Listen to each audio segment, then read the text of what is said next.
Welcome, everyone. Welcome to the Yankees Den podcast. I'm your host, Lorenzo Scarabino, and we have the Yankees winning back to back days, back to back games against the Rays and now Nationals tonight. They win by a score of 5-3, and they come back in the ninth thanks to Jazz Chisholm finally stepping up and doing what we know he can do. It was great to see him do that.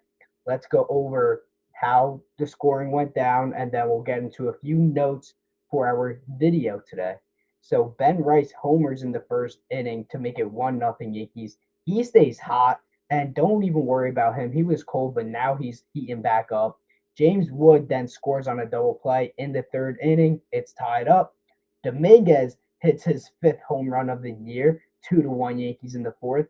Fernando Cruz escapes a big jam in the sixth inning with runners in scoring position with one out, and he gets a couple nice strikeouts and gets out of it.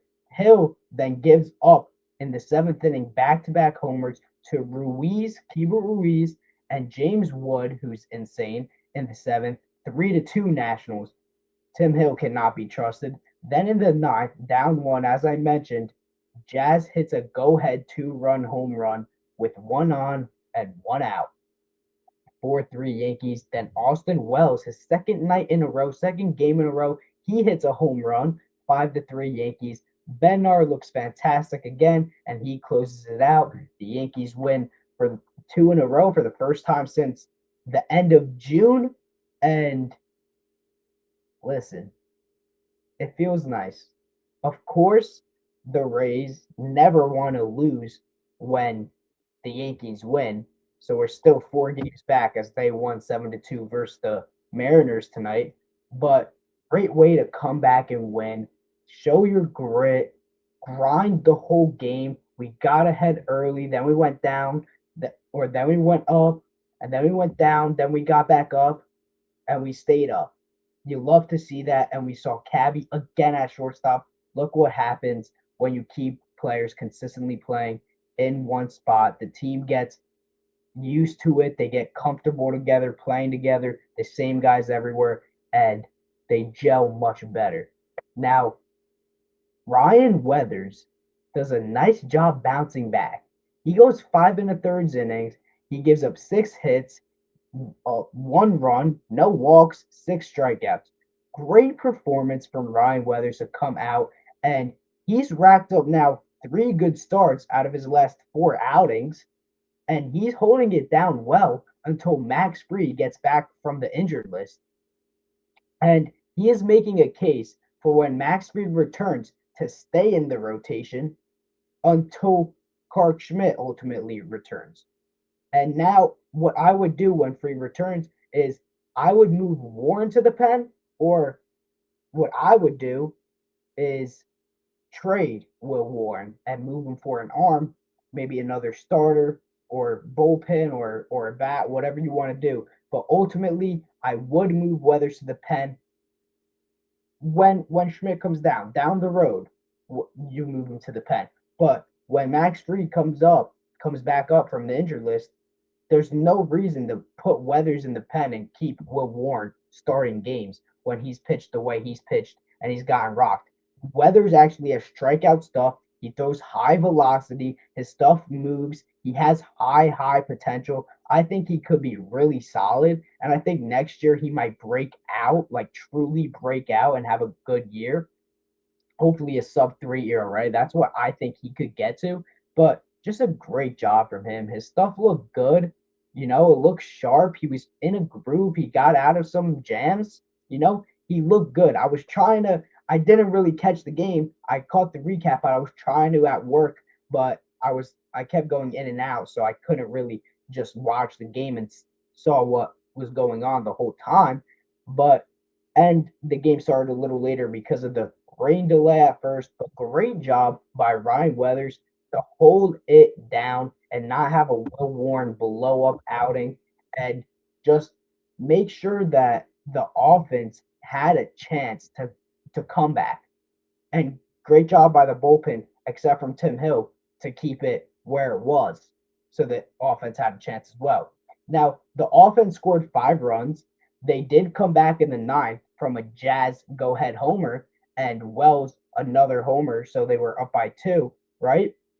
And they scored 3 runs in the ninth, but still they scored 5 runs. They didn't give up. They showed fight, and this is what we were seeing at the beginning of the year. So that is what we want to keep seeing, especially from Jazz Chisholm. We hate on Jazz because sometimes he does it to himself and he does stupid stuff to get himself in trouble.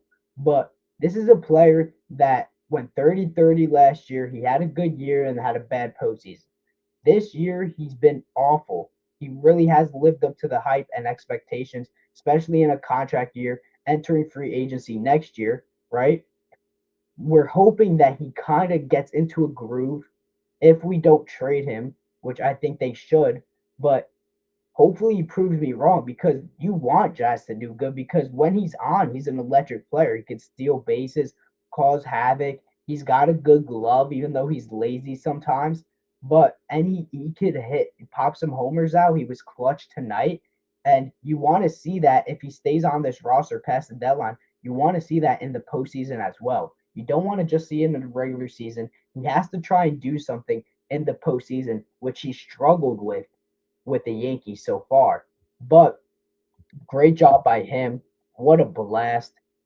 That was clutch. I mean, we were down. I was at work, right? So I was trying to look back and forth and I didn't really see him. Then I looked up and we had the lead. And I was like, thank God. There was no way that Tim Hill was going to give it up and we were going to lose this game after we were up. I was like, come on, Tim Hill.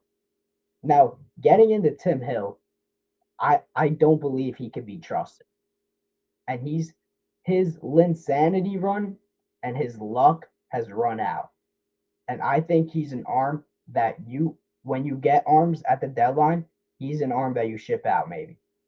Because Cruz has been because the last live I laid out, or I actually made a video and I laid out, or it might have been a live, but I laid out either way what my bullpen would be past the deadline, and it was Tim Hill or Hedrick. You keep one of them, and it's Hedrick.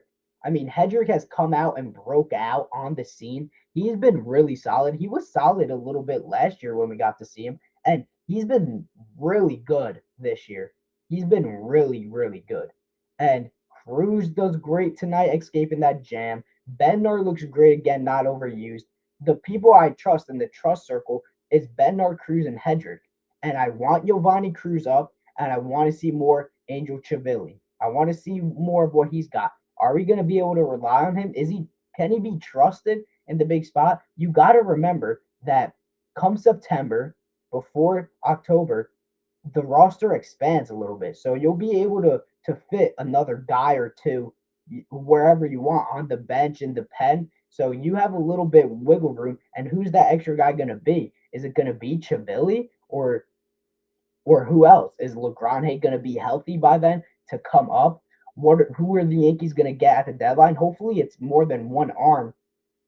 It would be a real shame if they only got one bullpen arm. They should get at least two. And there are guys out there, a Lynch on the Royals or, an Erkig on the Royals. I don't know if I said his last name right, but there are guys that you can go out and get. A Luke Weaver, Bronzoban on the Mets, Brooks Raley on the Mets as well. They have some guys to pick at. So Kyle Finnegan of the Tigers. There are guys, but the Tigers are playing better as of late. Who knows who's even selling right now? We don't even know, and we're only a few weeks out of the deadline, 3 weeks out, and we don't really know who's selling because now the Red Sox are getting hot. So are they going to even sell? Like they would have been selling Chapman and maybe some of like Garrett Whitlock would be a good pickup for the Yankees. So we don't really know right now who's going to be selling. I'm sure it will come to light as we approach it sooner, and then we'll see. It will be more clear of who we can go out and get, and then the trade rumors will heat up of who the Yankees are talking to and whatnot. But going back into the defense and offense is Caballero was back at shortstop tonight, and that's great to see with everyone going back into their right positions. Trent Grisham coming back going to center. Ryan McMahon coming back, going to third base. Jazz Chisholm's at second. First base is figured out with Rice and Goldie. The outfield, you have Jason Dominguez out there who's been playing better as of late, and the bat's been showing. And then you have Bellinger in the outfield as well. So you can't stick Cabby anywhere else, and you're not going to keep him on the bench because he's been great this year. He's been great as a Yankee, period, dating back to last deadline when we traded for him. So you got to keep him in. You can't put him on the bench. And he gets 2 more hits tonight. He ran the bases well. He stole bases, wreaked havoc like he always does. It's great to see the team gets more comfortable. Like I said, and I love that. Yes, Volpe did come in at the end, go to shortstop, and they put Cabby to third, but I'm fine with that. I am. If Cabby starts most of the game at shortstop, I am fine with that.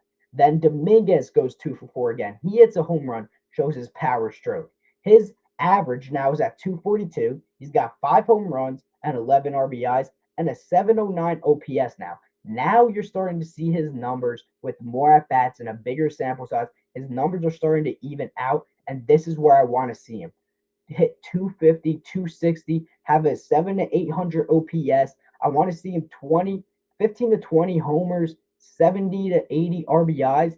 The numbers are going to come, the hits are going to come, the home runs are going to come. He's going to run into them, but great job from him. He hits a home run from the left side as well tonight, and his numbers are starting to get where you want to see his get to. Maybe it's not lived up to his big expectation as a prospect at 18 years old, signing him for millions or whatever.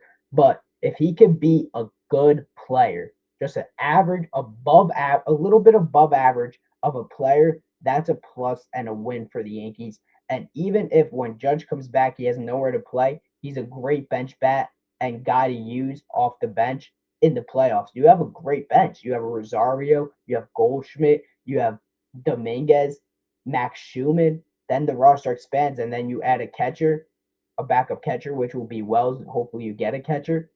That's a good bench, in my opinion. A lot of depth, a lot of angles you can play, lefty matchups, righty matchups, deep in the game, not deep in the game, defensive, not defensive. I mean, they would have a lot of flexibility. And getting into that flexibility a little bit is Rosario. Rosario's glove.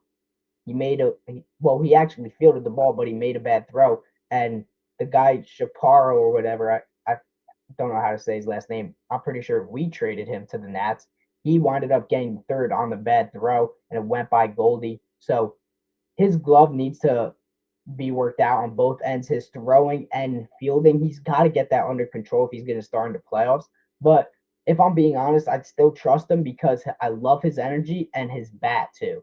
And his bat, even off the bench, just as a pinch hit, I love it. I really do like Rosario. I think he's a good player. You know what's going to happen with his glove. You just got to hold your breath and hope that he makes the plays when it's hit to him.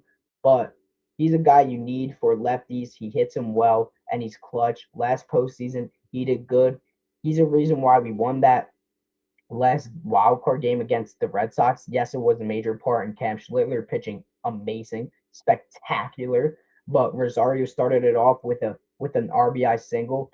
But getting into our second to last topic is I want to bring up and show to you guys what was just said here.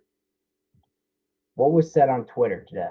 Well, let me make this bigger for you guys. I got to find a way to make it bigger and keep me on the screen. But the Yankees and per Fireside Yankees and Ryan Garcia, the Yankees have shown interest in Colorado Rockies catcher Hunter Goodman.